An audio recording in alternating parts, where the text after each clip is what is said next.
A decisão foi proferida por unanimidade pela 5ª Turma do Tribunal Regional Federal da Primeira Região. Na prática, foi mantida a decisão da Justiça Federal de Brasília, que anulou a exclusão de um candidato do concurso para o cargo de agente penitenciário federal. De acordo com o processo, o candidato foi aprovado em todas as etapas do certame, inclusive nos testes de avaliação física, mas acabou sendo excluído na avaliação médica em virtude de um dos resultados apresentados, o exame que monitora a pressão arterial.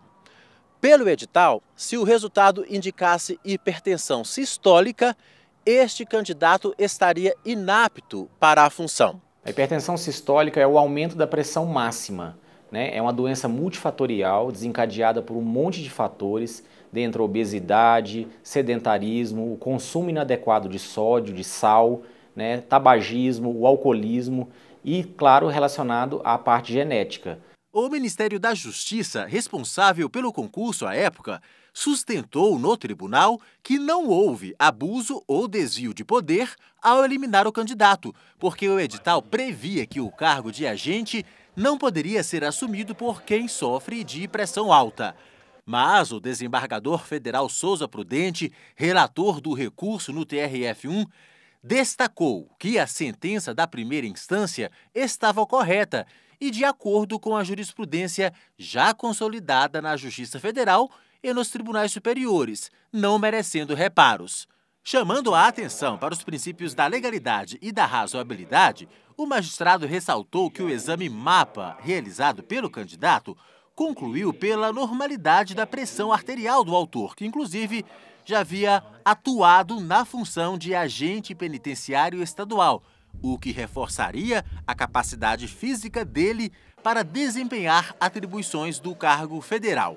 A decisão esclareceu ainda que alterações momentâneas em exames cardiológicos não são suficientes para eliminar candidatos de certames públicos.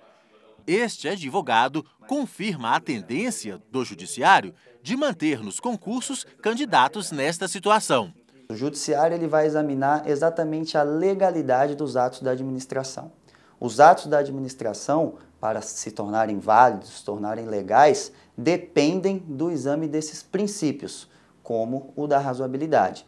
O Judiciário, munido de provas que demonstram a capacidade física do candidato, ele com certeza vai julgar em prol do candidato. É importante constar no relatório médico e na perícia judicial, se for o caso, que o candidato não sofre de hipertensão de forma constante e sistemática, o que realmente pode impedir o exercício de alguns cargos, como os relacionados à segurança pública.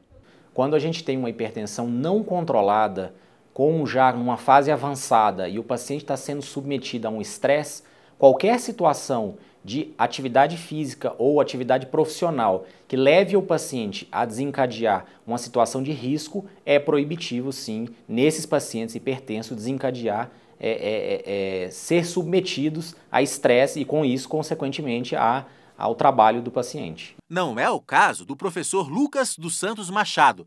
Recentemente, ele passou em todas as fases, incluindo os testes físicos e os exames médicos do concurso para o Corpo de Bombeiros Militar do Distrito Federal e logo vai assumir a função. A principal preocupação minha era no teste físico, né?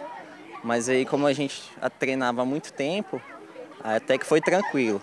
E aí, nos exames médicos, eu acreditava não ter nada, né? Mas acaba que a gente pode ter sido pego de surpresa, mas graças a Deus não teve nenhum problema e fui aprovado tranquilamente. Mas, se houver algum problema nas avaliações e a situação irregular não for resolvida pela via administrativa, cabe recurso na Justiça. Em fase de recurso administrativo, a gente sempre indica que o candidato junte toda a documentação necessária a contradizer aquilo que o laudo da junta médica apresentou.